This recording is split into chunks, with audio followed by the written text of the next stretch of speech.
So hello বন্ধুরা, আশা করি তোমরা সবাই ভালো আছো। তো আমরাও অনেক ভালো আছি। তো আগের দিন পুজো দিয়ে আসার পর আজকে ছিল আমাদের ফার্স্ট ডে মেলায়। তো আমরা মেলায় ঢুকে আগে যাচ্ছিলাম মন্দিরে ঠাকুর দর্শনের উদ্দেশ্যে, কারণ যেহেতু মা আর যেটি আগে মেলায় আসেনি তাই ওদেরকে নিয়ে ঠাকুর দর্শনের উদ্দেশ্যে যাচ্ছিলাম। কিন্তু আমরা এটাই ভাবছিলাম যে আদেও ঠাকুর আছে কিনা, কারণ ঠাকুর মন্দিরে থাকেন না, বেশি দিন চলে যায়। তো মন্দিরে ঢুকলাম, ঢুকে যেই দেখতে পেলাম ঠাকুর আছে, তো দিদির রিয়াকশানটা অনেক সুন্দর ছিল, কারণ আমরা ভাবতে পারিনি যে ঠাকুর থাকবে, কারণ ঠাকুর চলে যাওয়ার কথা ছিল। তো তারপরে আমাদের ঠাকুর দর্শন হয়ে গেলো। তারপরে সোজা চলে গেলাম আমরা মেলায় ঘোরার উদ্দেশ্যে। তো প্রথমেই মা একটা দোকানে গেছিলো, এই কাচের দোকানে মার কিছু জিনিস কেনার ছিল, সেই জন্যেই। তো এখান থেকে কিছু জিনিসপত্র দেখলো, দেখে দেখে আমরা চলে গেলাম আর একটা গলিতে। তো এই গলিতে আমরা একটু ঘুরলাম কিছুক্ষণ, তারপরে এখানে টিভি চলছে সেটাই দেখলাম। তো দেখার পর সামনে ছিল একটা কানেরের দোকান, যেখানের কানেরগুলো অনেক সুন্দর ছিল। তো আমি সবাইকে নিয়ে গেলাম কানেরের দোকানে, কিন্তু কেউ আমাকে কানের কিনেই দিল না। তো এই যে সেই দোকানটা, যে দোকানে অনেক সুন্দর সুন্দর কানের ছিল।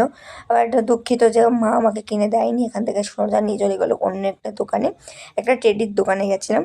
তো মা যেহেতু টেডিতে হাত দিল, ভাবলাম হয়তো কিনে দেবে, কচ্ছপ টেডি। বাট সেখানে গিয়েও মা কোনো টেডি কিনে দিল না, শুধু হাত দিয়ে দিয়ে দেখলো।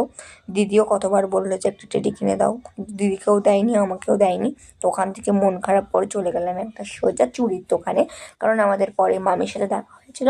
তো মামি চুড়ি কিনছিল, যেহেতু আমি চুড়ি পরি না তাই চুড়ি কিনিও না।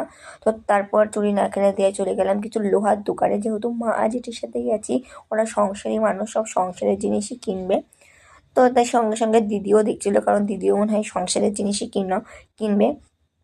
তো তারপর চলে গেলাম মেলার আর একটা মাঠে, যেখানে নাগরদোলনা টোলনা আছে, ওই মাঠে। তো ওই মাঠে গিয়ে আর কি আমরা সবাই হারিয়ে গেছিলাম। তো তারপরে যখন সবাই আমরা একসাথে হলাম, জেঠু আমাদেরকে ঘুগনি কিনে দিল।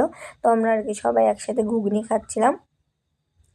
তো ঘুগনি খাওয়ার পর শেষ হওয়ার পর জেঠু আমাদের এগরোল কিনে দিল। তো দিদি দুটো এগরোল পেয়ে দুটোই খেতে শুরু করে দিল, আমাকে আর দিল না। চলো টাটা।